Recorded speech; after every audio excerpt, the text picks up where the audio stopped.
कभी सोचा है कि कार्टून, बच्चों के कार्टून हमें जिंदगी की बड़ी बड़ी मुश्किलों के बारे में कितना कुछ सिखा सकते हैं। आज हम इसी बात को समझेंगे। हम बात करेंगे कॉन्फ्लिक्ट रेजोल्यूशन की, मतलब झगड़े सुलझाने की कला की, और हमारा गाइड होगा एक बहुत ही पॉपुलर शो। तो सवाल ये है कि भाई, एक खरगोश और एक समुद्री डाकू, ये दोनों हमें प्रॉब्लम सॉल्व करने के बारे में क्या ही सिखा लेंगे। मुझे तो लगता है बहुत कुछ।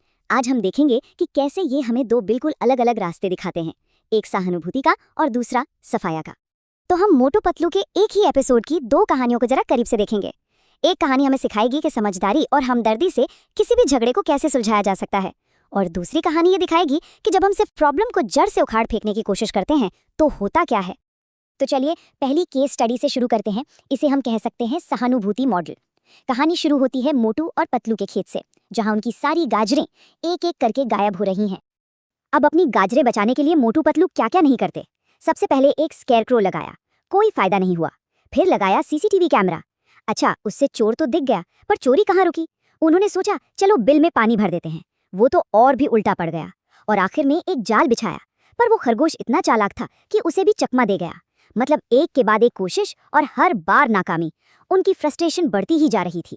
लेकिन कहानी में ट्विस्ट तब आता है जब मोटू पतलू आखिरकार उस खरगोश से मिलते हैं। तब जाकर उन्हें पता चलता है कि वो कोई चोर नहीं है, बल्कि वो तो ये सब अपने भूखे बच्चों का पेट भरने की मजबूरी में कर रहा था। और बस यही एक एहसास सब कुछ बदल देता है। जैसे ही उन्हें प्रॉब्लम की असली वजह पता चलती है, वो एक ऐसा हल निकालते हैं जो सबके लिए अच्छा हो। वो खरगोश को खेत का एक छोटा सा हिस्सा दे देते हैं ताकि वो अपने परिवार को खिला सके, और इस तरह एक झगड़ा सहयोग में बदल जाता है।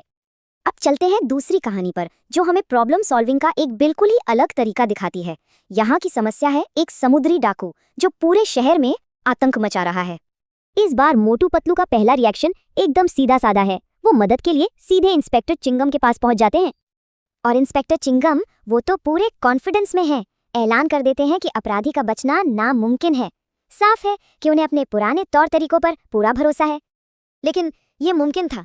वो समुद्री डाकू बड़े आराम से इंस्पेक्टर चिंगम को चकमा दे देता है, और ये साफ हो जाता है कि इस प्रॉब्लम से निपटने के लिए पुराने तरीके काफी नहीं हैं। तो यहाँ वो एक अलग ही मॉडल अपनाते हैं, उन्मूलन मॉडल। मतलब दुश्मन को समझना नहीं, बल्कि उसे हमेशा के लिए रास्ते से ही हटा देना। उनका नया प्लान धोखे और टेक्नोलॉजी पर आधारित है। डॉक्टर झटका की टाइम मशीन, वो समुद्री डाकू को उसमें फंसाकर टाइम में कहीं बहुत दूर भेजने की प्लानिंग करते हैं ताकि ये प्रॉब्लम ही खत्म हो जाए। और एक बात पर ध्यान देना जरूरी है, मोटू और पतलू ने एक बार भी समुद्री डाकू का इरादा समझने की कोशिश ही नहीं की, जो उसके शब्दों से बिल्कुल साफ है, सिर्फ और सिर्फ लालच। लेकिन ये प्लान तो बुरी तरह से उल्टा पड़ जाता है। टाइम मशीन में कुछ खराबी आ जाती है और समुद्री डाकू को भगाने के बजाय मशीन उसकी पूरी की पूरी गैंग को ही वहां ले आती है। मतलब प्रॉब्लम खत्म होने की जगह कई गुना बढ़ गई है। तो अब हमारे पास दो केस स्टडीज हैं, दो अलग अलग तरीके और दो बिल्कुल अलग नतीजे। चलिए अब इनकी आमने सामने तुलना करके देखते हैं। देखिए, ये टेबल दोनों कहानियों का फर्क एकदम साफ कर देती है। खरगोश वाले केस में अप्रोच क्या थी, सहानुभूति और समझ। तरीका क्या था, बातचीत और समझौता। और नतीजा, अरे वाह, एक विन विन सिचुएशन, सब साथ रहने लगे। वहीं दूसरी तरफ समुद्री डाकू के केस में अप्रोच थी उसे रास्ते से हटाने की। तरीका धोखा और टेक्नोलॉजी। और नतीजा क्या निकला, प्रॉब्लम सॉल्व होने के बजाय और भी ज्यादा बिगड़ गई।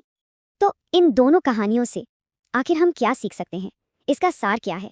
तो सबसे बड़ी सीख ये है, सामने वाले का मकसद क्या है। क्या वो जरूरत से मजबूर है या फिर लालची है, ये बात बहुत मायने रखती है। हमारी स्ट्रैटेजी ही हमारे नतीजे तय करती है। जहां समझने की कोशिश एक long term win win solution दे सकती है, वहीं किसी को सिर्फ रास्ते से हटाने की कोशिश करने से अक्सर प्रॉब्लम और भी बड़ी हो जाती है। तो मैं बस एक सवाल के साथ इस बात को खत्म करना चाहूंगा।